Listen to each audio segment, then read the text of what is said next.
सामान्य साथियों, नमस्कार। आज जब मैं काम से घर लौटा तो मुझे बहुत तेज भूख लगी थी। सुबह खाना खाए कुछ ही घंटे हुए थे, लेकिन मेरा शरीर भोजन मांगने लगा था। कुछ घंटे की भूख मुझे इतना बेचैन कर सकती है, तो सोचिए सोनम वांगचुक जी पिछले 20 दिनों से बिना अन्न के किस पीड़ा से गुजर रहे होंगे।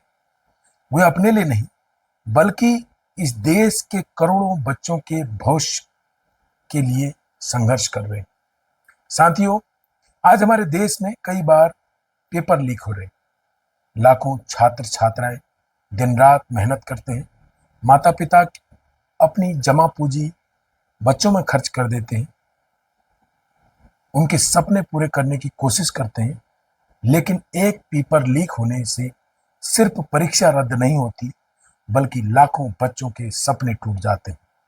साथियों, सबसे दुखद बात यह है कि इस भ्रष्ट और गैर जिम्मेदार व्यवस्था में कई होनहार युवाओं ने आत्महत्या कर ली। उन्हें इतनी निराशा मिली। सोचिए, अगर वे बच्चे हमारे परिवार के बच्चे होते, आपके परिवार के बच्चे होते, हमारे परिवार के बच्चे होते, हमारे भाई होते, हमारे बहन होते, हमारे बच्चे होते, हमारे दिलों में क्या गुजरती। जरा उस पीड़ा को समझिए, उस दर्द को समझने का प्रयास कीजिए जो हम अपने परिवार के साथ सहन करते हैं। जिन लोगों को इस व्यवस्था को ठीक करने की जिम्मेदारी थी, उन्हें अपनी नैतिक जिम्मेदारी स्वीकार करनी चाहिए थी। लेकिन अफसोस, व्यवस्था सुधरने के बजाय जिम्मेदारी से बचने की कोशिश कर रही है। यही कारण है कि आज एक इंसान अपने शरीर को कष्ट देकर पूरे देश के बच्चों के भविष्य को बचाने की कोशिश कर रहे हैं।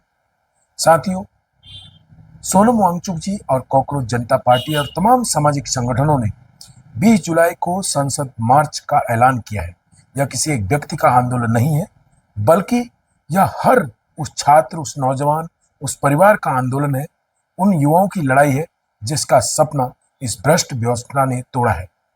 मैं आप सभी लोगों से हाथ जोड़कर निवेदन करता हूं कि अधिक से अधिक संख्या में इस आंदोलन का हिस्सा बने।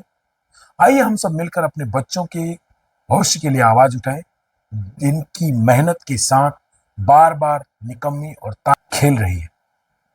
सामान्य साथियों, याद रखिए, यदि आज हम चुप रहे तो कल इतिहास हमें माफ नहीं करेगा। यह लड़ाई केवल एक व्यक्ति की नहीं है, यह लड़ाई केवल एक विचार की नहीं है, यह लड़ाई हमारे आने वाली पीढ़ियों की है। और इस लड़ाई में सहयोग देना हम सभी की नैतिक जिम्मेदारी है। सामान्य साथियों, बड़े दुख और अफसोस से कहना पड़ रहा है कि इस देश में लोकतंत्र पूरी तरह खतरे में आ चुका है। जब कभी इससे पहले धरना प्रदर्शन हुआ करते थे या आमरण अनशन हुआ करते थे, तो सरकारें उनकी बातों को गंभीरता से सुनती थी और उसका समाधान निकालने का प्रयास करती थी।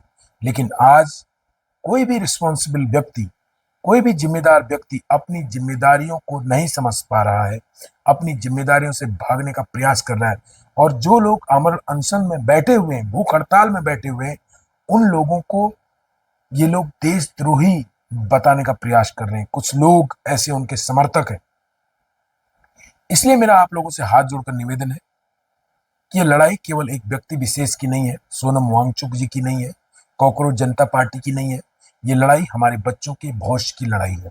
इस लड़ाई को मजबूत करना हम सबकी नैतिक जिम्मेदारी है। बहुत बहुत धन्यवाद, शुक्रिया।